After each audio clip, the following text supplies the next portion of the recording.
Gravitational field. Gravitational field, gravitational field का origin क्या होता है? तो हम इसको इस तरह से समझते हैं कि अगर एक फूल है तो उसके चारों ओर क्या होती है? खुशबू, है ना। एक मैग्नेट है, उसके चारों ओर क्या होता है? Magnetic field. एक चार्ज है, उसके चारों ओर क्या होता है? एक चार्ज है, उसके चारों ओर क्या होता है? Electric field. तो वैसे ही किसी मास के सराउंडिंग में, किसी मास के सराउंडिंग में एक फील्ड होता है, उसको हम क्या बोलते हैं? ग्रेविटेशनल फील्ड कहते हैं। समझ में आया? तो what is gravitational field? It is the space surrounding to a massive object. किसी मासिव ऑब्जेक्ट के सराउंडिंग में एक स्पेस जो होता है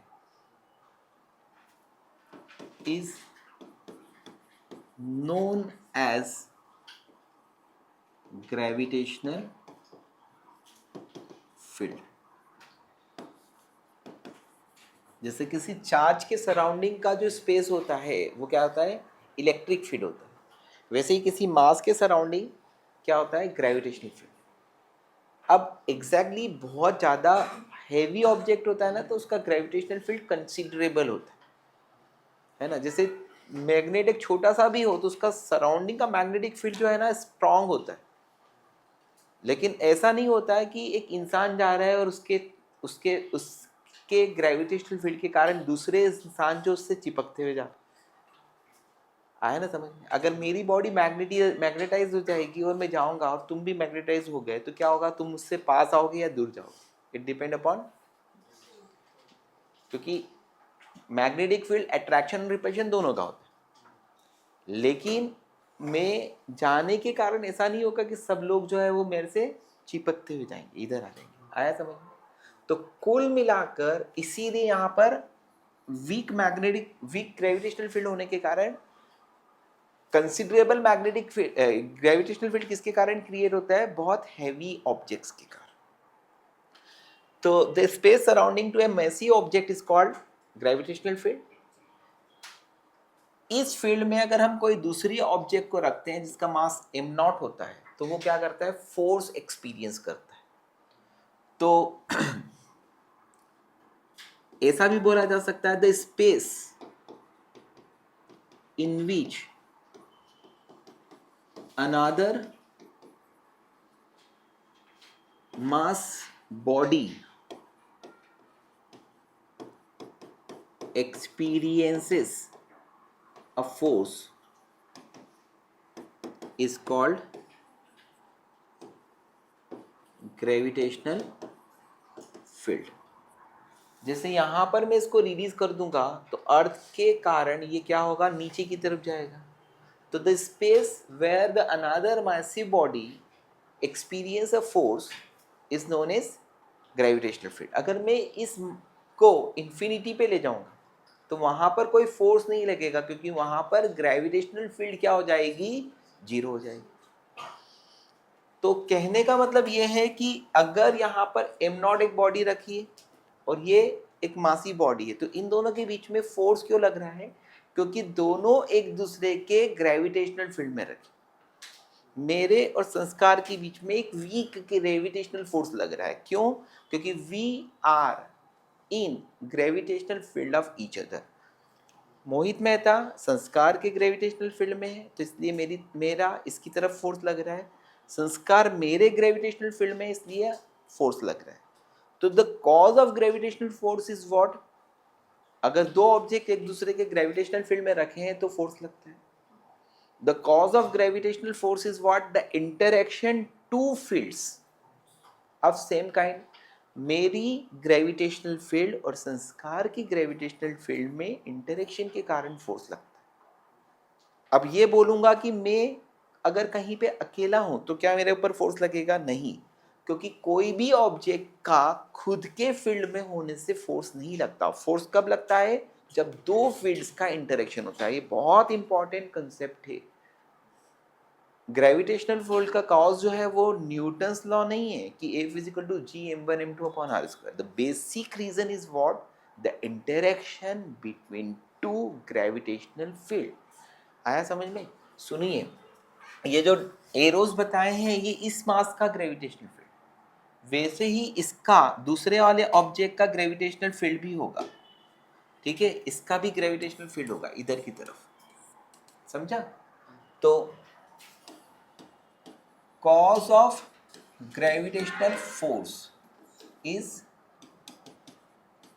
interaction between two gravitational field। ठीक है, एक इकलौता मास खुद के फील्ड के कारण उस पर कोई फोर्स नहीं लगता।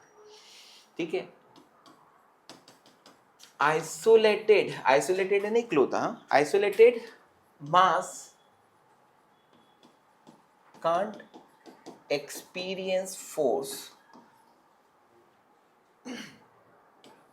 due to its own gravitational field। ये जो है ये मेरे बायो के बच्चों के लिए डायरेक्ट श्योर शॉर्ट क्वेश्चंस के आंसर्स, कि कोई भी मासी बॉडी अगर ओनली अर्थ है और वो खुद की फील्ड में रखें तो उस पर फोर्स नहीं लगेगी। उस पर फोर्स किसके कारण लग रहा है? सन के ग्रेविटेशनल फील्ड के कारण। तो ग्रेविटेशनल फील्ड इज लाइक खुशबू, है ना? जैसे एक फूल के चारों ओर क्या होती है? खुशबू होती है। वैसे एक मास के चारों ओर क्या होता है? ग्रेविटेशनल फील्ड होता है। अब ये ग्रेविटेशनल फील्ड को समझाने के लिए 3 कैरेक्टरिस्टिक्स बनाए। ग्रेविटेशनल फील्ड यानी क्या? बहुत ही काम की चीज जिससे हम लोग किसी कंसेप्ट को समझेंगे। तो अब आता है, ये था कंसेप्चुअल पार्ट। अब आता है आगे इसको डिफाइन करने के लिए 3 कैरेक्टरिस्टिक्स हैं। तो 3 कैरेक्टरिस्टिक्स ऑफ फील्ड।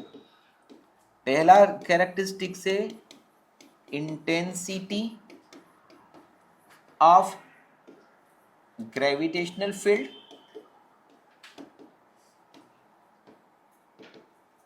इसको हम ई से डिनोट करेंगे। ये क्या है बेटा? वेक्टर कैरेक्टरिस्टिक है, यानी इसकी डायरेक्शन होगी। दूसरा कैरेक्टरिस्टिक है gravitational potential. Gravitational potential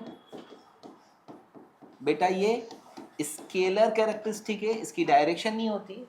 and intensity of gravitational field and potential both are interconnected. एक चीज अगर हमें पता है तो दूसरी चीज हम निकाल सकते हैं, दूसरी चीज पता है तो पहली चीज निकाल सकते हैं। तो ऐसे क्वेश्चंस आते हैं। एंड तीसरा है ग्रेविटेशनल लाइंस ऑफ फोर्स। ये जो है वो ज्योमेट्रिक कैरेक्टरिस्टिक है। ज्योमेट्रिक यानी क्या है? इसको हम ग्रेविटेशनल फील्ड को विजुअलाइज करना, ड्रॉ करना। जैसे यहाँ पर मैंने बताया ये एरोस जो कि टुवर्ड्स द मास है ना? तो ये फील्ड को क्या कर रहे हैं? यहाँ पर ग्रेविटेशनल फील्ड है लेकिन लाइन दिख रही है कि ग्रेविटेशनल लाइंस ऑफ फोर्स नहीं दिख रही, लेकिन उसको विजुअलाइज करने के लिए हमने ज्योमेट्रिकल कैरेक्टरिस्टिक बनाया है gravitational lines of force. And these all 3 हूबहू सेम होता है इलेक्ट्रोस्टैटिक में भी, फॉर्मूले भी सेम होते हैं इलेक्ट्रोस्टैटिक्स में भी और मैग्नेटिक्स में भी। तो अगर तुमने इज्जत से यहाँ पे सिखाना तो ये पार्ट मुझे इलेक्ट्रोस्टैटिक में और मैग्नेटिक्स में कम सिखाना पड़ेगा। आगे समझ। तो अभी मेरा पहला कैरेक्टरिस्टिक आज शुरू होगा, 1.5 डे लगेंगे उसको। दूसरा ग्रेविटेशनल पोटेंशियल होगा, उसमें भी 1.5 डे लगेगा। और ग्रेविटेशनल लाइंस ऑफ फोर्स के बाद में आधे दिन में ख़त्म हो जाएगा। ठीक है, फिर उसके बाद में आपको इस टॉपिक में बचता है कौन सा वाला part? Orbital velocity, escape velocity और थोड़े से कैपलेस लॉज ऑफ प्लैनेटरी मोशन। फिर ये टॉपिक अपना ख़त्म हो जाएगा। एनीवे अभी भी बहुत बाकी है ना? लगभग हम लोग 70 पेजेस 80 पेजेस तक पहुँचेंगे अभी। ठीक है, तो पहला कैरेक्टरिस्टिक कौन सा है? बताइए, intensity of gravitational field, that is easy. Easy आया बेटा समझ? Intensity of gravitational field. अभी मैंने आपको एक बात बताई थी कि ग्रेविटेशनल फील्ड को शो कैसे किया जा सकता है, ग्रेविटेशनल लाइंस ऑफ फोर्स। तो किसी फील्ड को अगर मैं ये शो कर रहा हूं, ये फील्ड क्या है, ग्रेविटेशनल फील्ड। ये किसके कारण प्रोड्यूस हो रहा है? हो सकता है एक मास के कारण, हो सकता है मल्टीपल मासेस के कारण। ओके, इसमें अगर हमने किसी ऑब्जेक्ट को रखा है, let the mass of the object is m0, तो किसी ग्रेविटेशनल फील्ड में अगर कोई मास रखा जाता है तो उस पर फोर्स लगते हैं, है ना? तो यहां पर फोर्स ऑन m0, m0 पे लगने वाला फोर्स, इतना श्योर हो कि m0 पे लगने वाला फोर्स क्या होगा, प्रोपोर्शनल टू m0 होगा। Higher is the mass, higher is the force at that point. समझ में आया? वंस अगेन, अगर कोई ग्रेविटेशनल फील्ड है, जिसको मैंने येलो लाइन से बताया, एरो बताते हुए, अब इस फील्ड में अगर मैंने किसी मास m0 को रखा है, तो m0 उस फील्ड को डिसाइड थोड़ी कर रहा है। m0 कैन बी एनीथिंग, है ना? It may be 1 kg, it may be 20 kg, it may be 1000 kg। तो 1000 kg का मास रखेंगे तो 1000 टाइम्स बड़ा फोर्स लगेगा एज कंपेयर टू 1 kg के मास। तो यहाँ पर एक चीज होती है कि किसी पॉइंट पर अगर हमें ग्रेविटेशनल फील्ड लगानी होती है, तो जब ये इसके प्रोपोर्शनल है तो F अपॉन m0 क्या आता है, कांस्टेंट आता है। यानी किसी भी पॉइंट पर अगर मैं एक मास को रखूंगा तो उस मास पर लगने वाला फोर्स डिवाइडेड बाय m0 क्या होता है, कांस्टेंट होता है। और ये जो कांस्टेंट कहलाता है वो कहलाता है उस जगह का इंटेंसिटी ऑफ ग्रेविटेशन। आया समझ में? जैसे ये हमारा स्पेस है, इसके इस पॉइंट पर इंटेंसिटी ऑफ ग्रेविटेशनल फील्ड निकालनी है, तो इस पॉइंट पर अगर आपने m0 को क्या कर दिया, 1 kg कर दिया, क्या कर दिया, 1 kg, तो इस पॉइंट पर 1 kg मास को रखने पर उस पर जितना भी फोर्स लगेगा वह क्या होगा, इंटेंसिटी ऑफ ग्रेविटेशनल फील्ड। अरे भाई, अगर इस डेफिनेशन में मैंने क्या करा, m0 को क्या कर दिया, 1 यूनिट कर दिया, यानी 1 kg कर दिया, तो F इज इक्वल टू क्या होगा, इंटेंसिटी ऑफ ग्रेविटेशनल फील्ड। तो what is the concept of intensity of gravitational field at a point in gravitational field, है ना? ये क्या होगा, Eg। ये कांस्टेंट को हमने क्या कहा था, Eg। ओके, तो डेफिनेशन आपको बोलना कैसे आती है, क्या बोलोगे, intensity of gravitational field at a point in a gravitational field। जैसे अगर मान लीजिएगा मुझे इस संस्कार के सिर पर ग्रेविटेशनल फील्ड की इंटेंसिटी निकालनी है, तो मैं क्या करूँगा, इस पॉइंट पर यूनिट मास रखूँगा और उस यूनिट मास पर जितना भी फोर्स एक्सपीरियंस होगा वह उस पॉइंट पर इंटेंसिटी ऑफ ग्रेविटेशनल फील्ड होगी। तो intensity of gravitational field at a point in gravitational field is defined as force experienced by unit mass body placed at that point। Got it? मतलब क्या है बेटा, जैसे यहाँ पर इस पॉइंट मास पर, है ना, इस पॉइंट मास पे जो फोर्स लग रहा है वो फोर्स लग रहा है F। तो आपको इंटेंसिटी ऑफ ग्रेविटेशनल फील्ड, ये पॉइंट है P, intensity of gravitational field कौन से पॉइंट पर, P पॉइंट पर, वो क्या होगा, force experience by m0। m0 को अगर हमने 1 कर दिया तो वो डेफिनेशन बन जाती है। आया समझ में? समझ में आया? इसकी यूनिट क्या होगी? न्यूटन पर केजी। आया समझ में? तो ये है definition of intensity of gravitational field. यहाँ पर इसकी डायरेक्शन किधर होती है? जिस डायरेक्शन में फोर्स लगता है उसी डायरेक्शन में इंटेंसिटी ऑफ ग्रेविटेशनल फील्ड होती है। अब यहाँ पर अगला कंसेप्ट है intensity of gravitational field due to a point mass. This is the heading, intensity of gravitational field due to a point mass. एक पॉइंट मास है m, ये कहाँ रखा है? a पर, और उसके कारण मुझे p पॉइंट पर क्या निकालना है? इंटेंसिटी ऑफ ग्रेविटेशनल फील्ड निकालना। ओके, तो here we have to determine Eg at point P due to a point mass m। तो हमारी कंसेप्ट के हिसाब से हमने यहाँ पर m0 मास सपोज करा, किस पॉइंट पर? जिस पॉइंट पर हमें इंटेंसिटी ऑफ ग्रेविटेशनल फील्ड निकालनी है। इन दोनों के बीच में फोर्स क्या आ गया बेटा?